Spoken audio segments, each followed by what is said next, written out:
ശത്രു അവന് അത് മുതലെടുത്തു. അവസാനം അവർ തമ്മിൽ ഫ്ലാറ്റായി. സത്യം ജനങ്ങൾ ഒരു ചെറിയൊരു ഉന്നയിച്ച വ്യക്തിക്ക് കൊടുത്തു. അങ്ങനത്തെ അതിന് ഒരു സംഭാഷണം ഒരു ചെറിയൊരു ലാഘവത്തോടെ ഒഴിഞ്ഞു പോയി.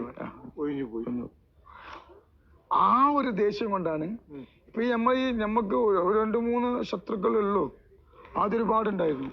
സത്യങ്ങൾ ജനങ്ങൾക്ക് മനസ്സിലായി. അപ്പൊ ഒരുപാട് ആളുകൾ ഒഴിഞ്ഞു മാറി. ഇപ്പൊ അവര് എന്നിൽ നിന്ന് ജീവിക്കാൻ വേണ്ടി പല ആളുകളും എന്ത് ചെയ്യുന്നു, നമ്മൾ പറഞ്ഞതൊക്കെ കട്ടാക്കിയിട്ട് ഇപ്പൊ അവര് യൂട്യൂബിൽ ഇട്ട് ജീവിക്കുന്നു. അപ്പോൾ ഈ 1 വർഷക്കാലത്തോളം 14 കല്യാണം കഴിച്ചു, 6 ഏക്കർ സ്ഥലം വാങ്ങി.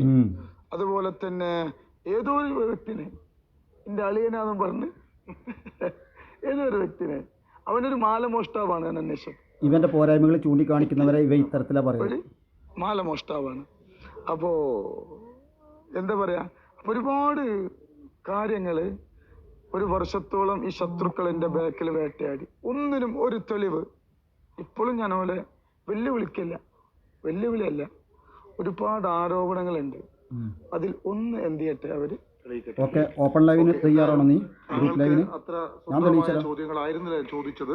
എന്നാൽ താങ്കൾക്ക് കൂടി ഒരു ആശ്വാസം, കാരണം താങ്കളിലേക്ക് ഞങ്ങൾ എത്തിച്ച ചില കാര്യങ്ങളുണ്ട്. അതായത് ഈ ഒരു ചെറിയ വർഷങ്ങൾക്കിടയിൽ തന്നെ വീടുകൾ സാധാരണക്കാർക്ക് ഉണ്ടാക്കിയിരിക്കുന്നുണ്ടെന്ന്.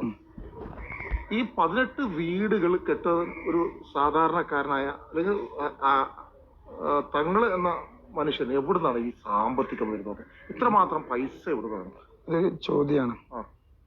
ഇപ്പോ ഈ 18 വീട് കെട്ടിക്കൊടുത്തതിന് 18 വീടിൽ 15 വീട് നമുക്ക് പൂർത്തിയാക്കാൻ കഴിഞ്ഞിട്ടുള്ളൂ. 3 വീടുകൾ ഇപ്പോഴും നമ്മൾ തുടക്കം കുറിച്ചിട്ട് പോലും ഇല്ല. നമ്മള് ഇവിടെ ഞാനൊരു ഫംഗ്ഷൻ വെക്കാറുണ്ട്, ആത്മീയ മജ്ലിസ് വെക്കാറുണ്ട്. ആ ആത്മീയ മജ്ലിസില് തേന് വെക്കാറുണ്ട്. ആ തേന് വിറ്റ് കഴിഞ്ഞാൽ നമുക്കൊരു കുപ്പി വിറ്റ് കഴിഞ്ഞാൽ 50 റുപ്യ നമുക്ക് എന്ത് ചെയ്യും കിട്ടും.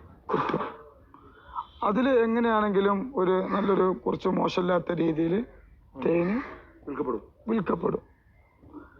അത് കൂടാതെ ഇവിടെ ഒരുപാട്, അപ്പൊ നിങ്ങൾ വന്നപ്പോ കണ്ടല്ലോ, ഒരുപാട് ആളുകൾ എന്നെ കാണാൻ വരും.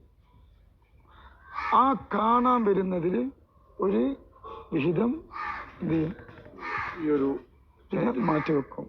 അങ്ങനെയാണ് ഞാൻ ചാരിറ്റി പ്രവർത്തനങ്ങൾ നടത്തുന്നത്. അതൊരു ട്രസ്റ്റ് തന്നെ ഉണ്ട്. അല്ലാതെ പുറത്തുനിന്ന് നമ്മള് ആരുടെ കയ്യിൽ നിന്നും ഒരു പൈസ നമ്മൾ പുറത്ത് പറഞ്ഞാല് ഫണ്ടില്ല. അപ്പോൾ 100 നിങ്ങളെ ഇഷ്ടപ്പെടുന്നവർക്ക് മാത്രം നമ്മൾ നിർബന്ധിച്ചിട്ട് ആരെടുക്കുന്നില്ല. 1 റുപ്യ ഇതിൽ ഇവൻ പറയുന്ന കാര്യങ്ങൾ നിങ്ങൾ ശ്രദ്ധിച്ചല്ലോ. നൂറെ ഹബീബ് ഒരു ട്രസ്റ്റാണ്. ഇവൻ ചെയ്യുന്നത് ഒരു ചാരിറ്റി പ്രവർത്തനമാണ്. എങ്കിൽ ഞാൻ വീണ്ടും എൻ്റെ അതേ വാദം തന്നെ തുടരുകയാണ്. ഇവനൊരു ആത്മീയ തട്ടിപ്പ് വീരനും മാത്രമല്ല, ഒരു സാമ്പത്തിക തട്ടിപ്പും ചാരിറ്റി തട്ടിപ്പുമാണ് നടത്തുന്നത്. ഇവൻ പിരിക്കുന്നത്, നൂറെ ഹബീബ് ഒരു ട്രസ്റ്റാണ്. ഇവൻ്റെ മജ്ലിസ് ഒരു ഫംഗ്ഷൻ വേദിയാണ്. ഫضലുകളൊന്നുമില്ല, ഒരു ഫംഗ്ഷൻ. ഇവൻ്റെ തരുണിമണികൾക്ക് വന്നിട്ട് സ്വർണ്ണം ഇതെല്ലാം ഇവൻ്റെ മുന്നിൽ കൊടുത്തിട്ട് പോകാനുള്ളൊരു ഫംഗ്ഷൻ മാത്രം. നൂറെ ഹബീബ് ഒരു ട്രസ്റ്റാണ്. ഇവൻ ചെയ്യുന്ന ഒരു ചാരിറ്റി ആണെങ്കിൽ ഇതിലേക്ക് വരുന്ന ഫണ്ടിൻ്റെത് ഒരു ഓഡിറ്റിംഗ് നടത്തണം. പിണറായി വിജയൻ എന്ന മുഖ്യമന്ത്രിയുടെ ശ്രദ്ധയിൽ ആർക്കെങ്കിലും ഇത് പെടുത്താൻ പറ്റുമെങ്കിൽ പെടുത്തുക. ഈ ട്രസ്റ്റ് അനധികൃതമായിട്ട് കോടികളുടെ സ്ഥലങ്ങൾ വാങ്ങുന്നു, ജനങ്ങളുടെ കയ്യിൽ നിന്ന് കോടികളുടെ സ്വർണ്ണങ്ങൾ വാങ്ങുന്നു, പണം ചോദിച്ചിട്ടും ഇവൻ്റെ മജ്ലിസ് ഇവൻ നടത്തുന്ന ഈ ഓൺലൈനിൽ ഇവൻ്റെ ഗൂഗിൾ പേ നമ്പർ വെക്കുന്നു. ഇതിലേക്ക് വരുന്ന ഫണ്ടിൻ്റെ വർഷം ഓഡിറ്റിംഗ് നടത്തുന്നുണ്ടോ ഇല്ലയോ, അത് മാത്രം അന്വേഷിച്ചാൽ തന്നെ ഇവൻ്റെ സാമ്പത്തിക തട്ടിപ്പാണ് നടത്തുന്നത്. വളരെ വ്യക്തമായിട്ട് മനസ്സിലാക്കാൻ പറ്റും.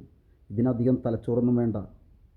ഇവൻ്റെ തട്ടിപ്പ് പിടിക്കണമെന്ന് ആഗ്രഹിക്കുന്ന ഈ നിയമകൂടങ്ങളിലോ അല്ലെങ്കിൽ അധികാരികളിലോ ആരെങ്കിലും ഒരാൾ ആഗ്രഹിക്കണമെങ്കിൽ നിഷ്പ്രയാസം പിടിക്കാൻ പറ്റുന്നതാണ്.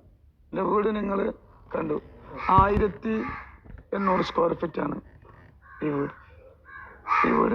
ഞാനിങ്ങനെ മനസ്സിലിങ്ങനെ ചിന്തിക്കുകയാണ്, ഇനിയും വരുമ്പോ 18 വീട് കൊടുത്ത മനുഷ്യന്റെ വീട് കണ്ടു, വീടിന്റെ അകം കണ്ടു, കുറച്ച് ഞാൻ ആരും ഇല്ലാതെ ജീവിച്ചവനെ. ഞാന് പിന്നെ ചെറുപ്പത്തിൽ തന്നെ വാപ്പ മരിച്ചു. പീഡിയക്കൊല അത് പറയുമ്പോൾ സങ്കടം വരും. വരും. പീഡിയക്കൊലയിൽ കടന്നുറങ്ങിയിട്ടുണ്ട്. വാപ്പാന്റെ തണലില്ല. വീടിന്റെ ഷോപ്പിന്റെ മുറ്റത്ത് കിടന്നുറങ്ങിയിട്ടുണ്ട്. നിങ്ങൾ പറഞ്ഞല്ലോ.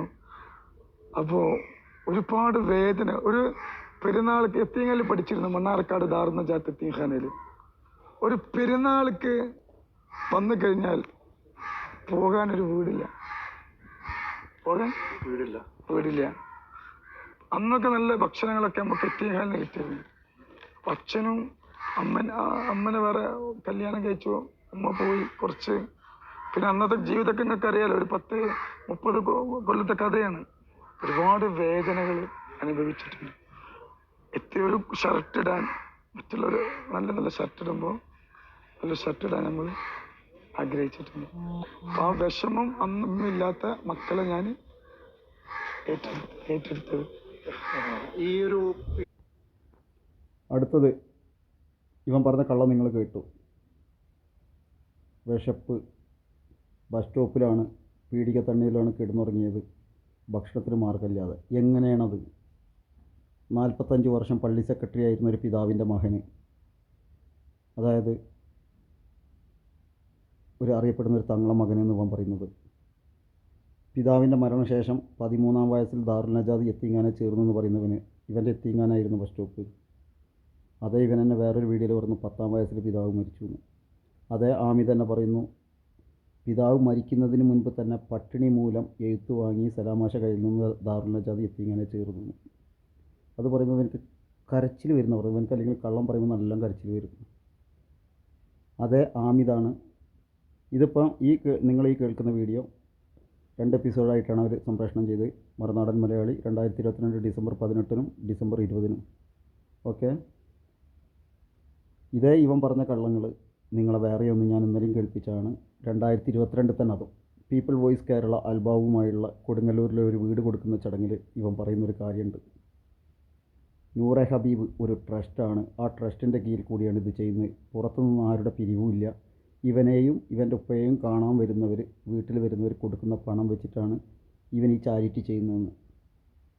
ഇവന് പോലും ഇവൻ്റെ ഉപ്പനെ ശരിക്കും ഇവനക്ക് കാണാൻ പറ്റിയില്ല. പട്ടിണി വരാൻ ഇവൻ്റെ ഉമ്മനെ തൊലാക്ക് ചൊല്ലി ഉമ്മനെ വേറെ കെട്ടിച്ച് ഇവനക്ക് പോകാൻ വീടില്ല, ഒരു ഷർട്ട് ഇല്ല, യത്തീംഖാനയിൽ അത്താണി എന്ന് പറഞ്ഞിട്ട് ബസ് സ്റ്റോപ്പിൽ കിടന്നുറങ്ങി വിശപ്പും എല്ലാ കള്ളക്കണ്ണീരും പറയുന്ന ഇവന് ഞാനാണോ കള്ളം പറയുന്നത്? ജനങ്ങളെ നിങ്ങൾ വിലയിരുത്താം. ഞാനാണോ കള്ളം പറയുന്നത്, ഇവനാണോ കള്ളം പറയുന്നത്? അത് മാത്രം ചിന്തിച്ചാൽ മതി. ആക്രമിച്ചോളൂ. ഇനിയിപ്പോൾ നിങ്ങൾ എത്ര ആക്രമിച്ചാലും എനിക്കൊന്നും സംഭവിക്കില്ല. ഇതുവരെ ഒന്നും സംഭവിച്ചിട്ടില്ല. ഓക്കെ, ആക്രമിക്കുന്നവർ ചിന്തിക്കുക. എന്നെ പോലെ മറ്റൊരാൾ വന്നാൽ കഴിഞ്ഞെന്ത് അവരൊക്കെ ഒഴിവാക്കി വിടുക. പാവപ്പെട്ടവർ ജീവിക്കട്ടെ. അതിലടക്ക് ഇപ്പൊ 18 വീടുകൾ പണി ഏതാണ്ട് പൂർത്തിയായി. 15 ഉദ്ഘാടനം ചെയ്തു. ഇനി 3 വീടും കൂടി ഉണ്ട്, പണി പൂർത്തിയായിരിക്കുന്നു. ഈ പഞ്ചായത്തിന് 2 വീട് ഞാൻ കൊടുത്തു.